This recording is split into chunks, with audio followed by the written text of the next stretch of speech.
The innocence of children has been under attack for 2 decades. I didn't even know where to start this episode, and truth be told, I'm not even entirely sure where it's gonna go. This issue goes so deep and far and in so many directions that pulling on one string brings out such a tangled web that it's really hard to find where it starts or ends, or however you want to phrase that. Buddy, I gotta dig a little deeper. I'm going to do my best today to try and show you guys some of the things that I saw connected to this issue. So without further ado, I'm Gavin Waples, and you are part of the shift. Children and their innocence have been under attack for, like I said, over 20 years, but it really didn't get a lot of attention until the abortion issue, and then later the transing the kids and the grooming and the pedophilia and all that stuff began to surface. All my kids identify as either lesbian, gay, bisexual, or transgender. What many people don't seem to realize, though, is widespread acceptance of an issue that big does not just happen overnight. People don't just go from a sane society to sacrificing their children, especially when the cornerstone of Western civilization and the Christian principles it's based off of is the love of our children and the hope to bring them a better future. And if necessary, sacrificing parts of our own lives and our own present to bring them a better future, not sacrificing their future for ours or their lives for ours. You know, a moral depravity that bad has a gateway drug. And that's what I'm trying to figure out. The thing that first started me on this journey was actually a song by Kyle Hume. It's called Where We Are. I kind of consider it like the song of Gen Z. If you haven't listened to the song, I 10 out of 10 recommend it. Even if it's not your style, it's really good to get a perspective of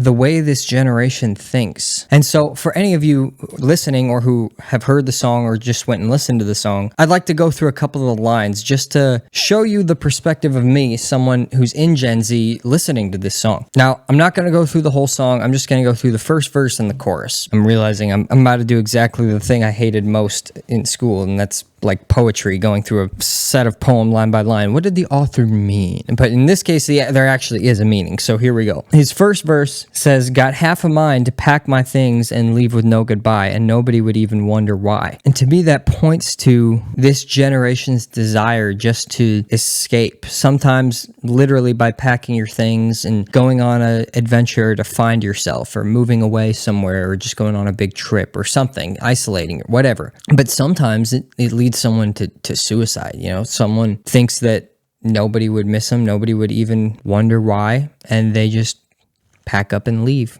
in their mind. Everyone in our generation wouldn't blink twice because we're all kind of feeling the same things. Like the next verse says, everyone we know is trying to find a way to feel alive. Everybody's looking for something that makes them feel alive. And then we hit part of the chorus, talks about we blame it on the seasons that something's up with Venus. Our generation chalking up our feelings of depression and anxiety and no hope for the future and things to things on the outside like seasonal depression or the holidays or other things we can't control, like the stars and the planets and stars, fortunes, astrology, other weird spiritual side things. His next verse, is it just our condition to feel like something's missing? Well, if we're Christians, we actually realize that that is a very, very true statement. When you feel this way, it's because you're missing Jesus. And he doesn't say that in the song, but as a Christian, I see that and I'm like, well, yeah, it's called the human condition. We're missing Jesus. Then the main part of the chorus, there's a couple parts. The city never sleeps and we all eat in cars while we look for love online because we can't find it in the bars. To me, it paints a picture of how our lives are so busy. We're barely sleeping. We're eating on the run. Nobody in our generation even uses a dining room anymore. That's kind of a previous generation thing. We either eat on our couch or in our cars. No one eats in a dining room. Because we don't slow down and appreciate anything. We just kind of go through the motions to keep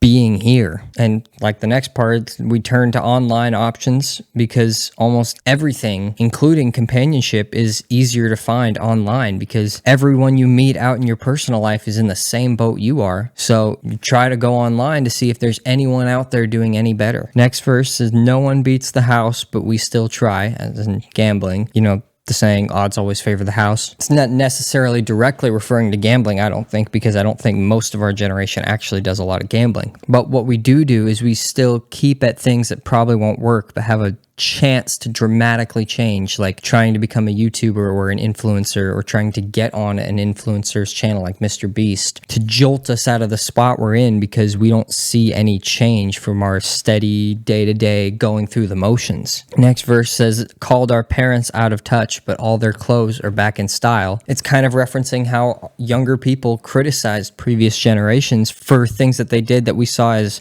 problematic or outdated, but we're realizing that we actually want most of the things that they had, and the things that they did to get them are actually kind of okay. And it took us a while to come around to that. And the next verse says, we're spending all our savings on a way to numb ourselves. In many ways, not just financially, a lot of Gen Z is sacrificing parts of their future in favor of the present, like OnlyFans creators selling their body online. That's a permanent image that'll be with them forever for monetary gain for the now. And in many ways, actually financially, most Gen Z doesn't have a savings account. We rent because we can't think past the now. And why is that? Well, that's what's revealed in the next verse. Because it's been the year the world is ending since 2012. We don't see a future. We believe we're living on borrowed time because there's been so many world-ending events or things that we were told that the world was going to end before our lifetime was up. So we might as well borrow from the future and enjoy our time while we're here. Next part of the chorus, every movie's just a remake because we long to feel like we did as kids, watching those movies when we were young, when things were innocent for us. And that last part, we're trying to get to Mars because we always seem to think there's somewhere better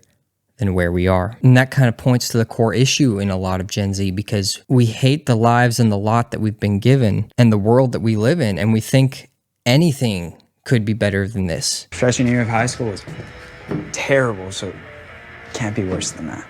But again, as a member of this generation and a believer in Christ and someone who follows the Holy Spirit, after I heard this song, all those things made sense to me. It fell into place, and it's a widespread issue. It seems like, yeah, that's our whole generation's song right there. You know, Gen Z never really had much of a chance to be innocent kids, and Gen Alpha even less so. And I don't mean that like Gen X, because Gen X was most of the time actually forced to grow up just to keep living. Gen Z was forced to grow up in a different way. I guess I don't even mean we were forced to grow up. I think I mean more that growing up was forced on us. Our innocence was taken in that way. Not because we had to do things to survive, but because we were told that we wouldn't survive. No matter what I do, you are going to die. We were told since we got into school that the world was ending, and really that there was nothing we could do about it.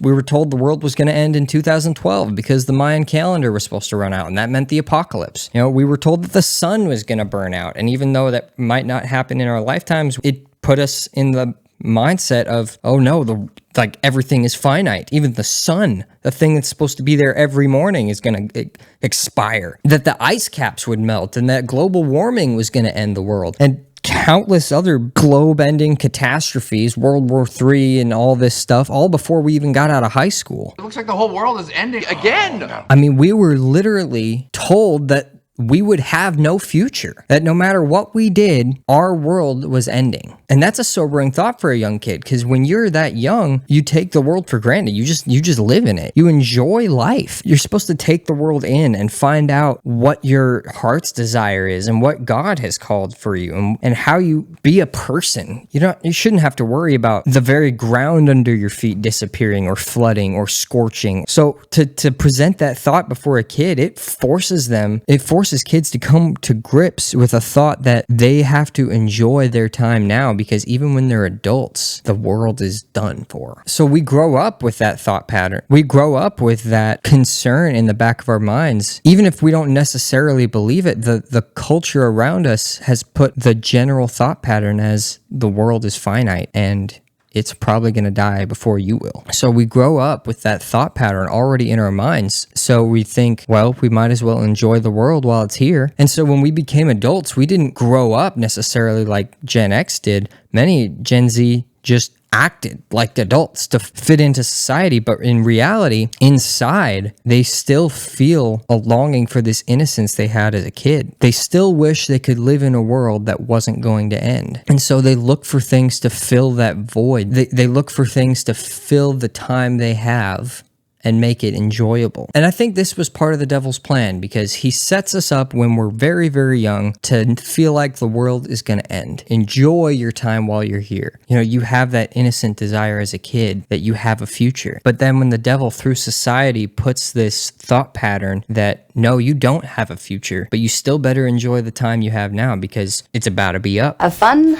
no regrets, and live life like there's no tomorrow. Then he can put things along your path that make you enjoy the present and forget that you don't have a future. And that's where the sexualization of a generation takes hold. I think Gen Z was sexualized more than any generation, and that's not an exaggeration, because commercials, movies, TV shows, all of it was full of sexual imagery. And of course, we can't forget the internet. Let's not forget that. That's the difference between Generation Z and previous generations, is when previous generations saw that and they wanted to fulfill that desire, they went and found a magazine or whatever, or they had to find a magazine or find someone that had one. But our generation, when they see things like that, when it's way more prevalent, they have access to that in their own home. And they can look through pictures worth 1,000 magazines in 20 minutes. It's so much easier for this generation because they don't have to look for a magazine. They have 1,000 magazines at their fingertips, and all they need is a little bit of time. So immediately this is put as an easy option to feel a little bit better. And that's why most of Gen Z is such a pornified generation. We talked about that on the previous episode. Make sure to check that out. You know, kids are growing up and becoming OnlyFans stars as soon as they're 18, and kids even before 18 are trying to find this type of content because it fulfills a carefree desire. And so not only is their innocence stolen in the sense of now you have no future, now their innocence is literally stolen, and it's created from this culture that has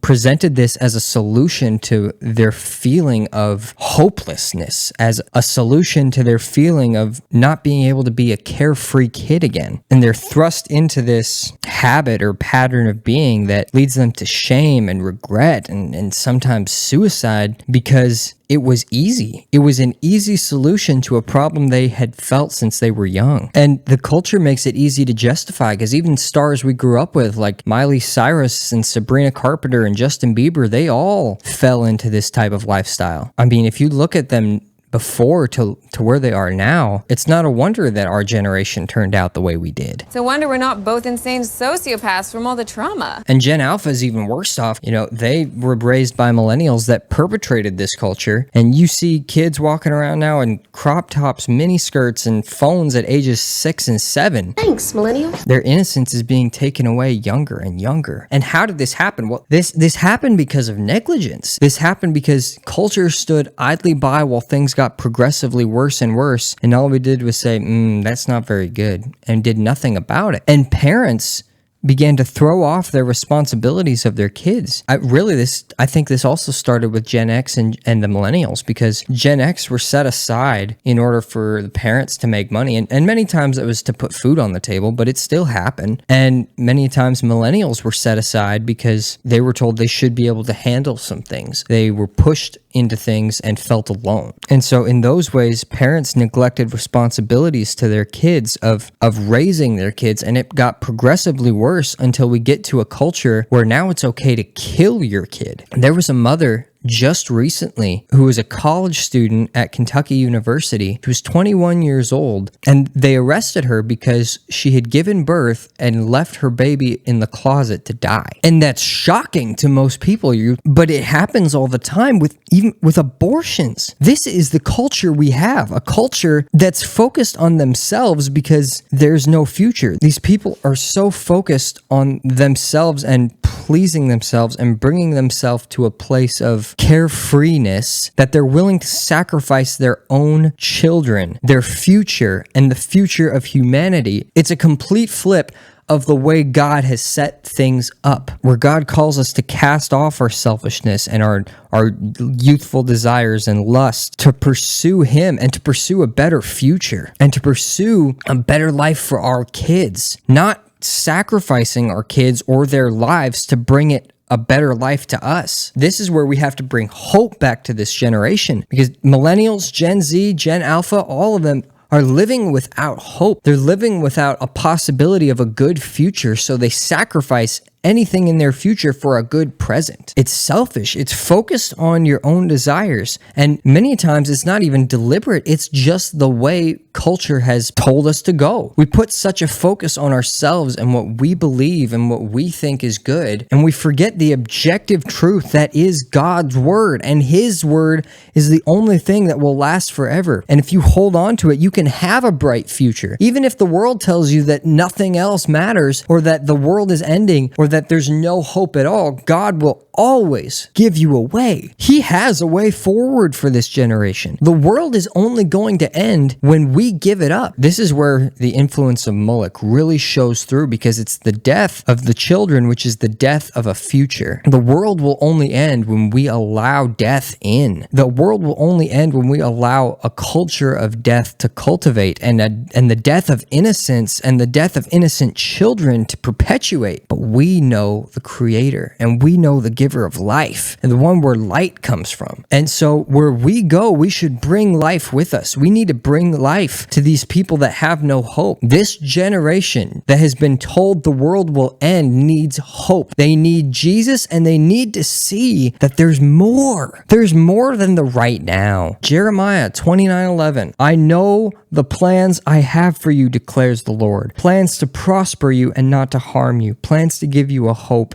and a future. Not just to give you a hope and a future, but plans to prosper you. So they have a future that's good. This generation needs to understand that. We need to shift culture back to one that believes in God's standard. I believe Gen Z is starting the shift back towards morality and towards sanity and towards God's standard. But we have to remember how we got here in the first place, because if we don't, we're going to fall right back into this trap. We need to cut the head off the snake and stop things where it started. We need to eradicate not just the symptoms of self-seeking, like the LGBTQ movement and the sexuality of our generation and the selfish nature of live for you and no one else. And we need to go at the root, the mentality that has put people in this place where they follow after these dumb idols instead of the true God. Otherwise, our children and Gen Alpha will fall into the same trap that these previous generations have fallen into, and it started. So we have to get on board with God. We need to turn this ship around, because yes, the world is going to end. The book of Revelation is gonna come true. God himself put it in the book. But the thing is, it is stayed off by believers. In 2 Thessalonians 2, 6-7, it talks about what's keeping the end of the world from coming, what's keeping the Antichrist from having his way. It says, and now you know what is holding him back. That's the Antichrist. So that he may be revealed at the proper time. For the secret power of lawlessness is already at work, but the one who holds it back now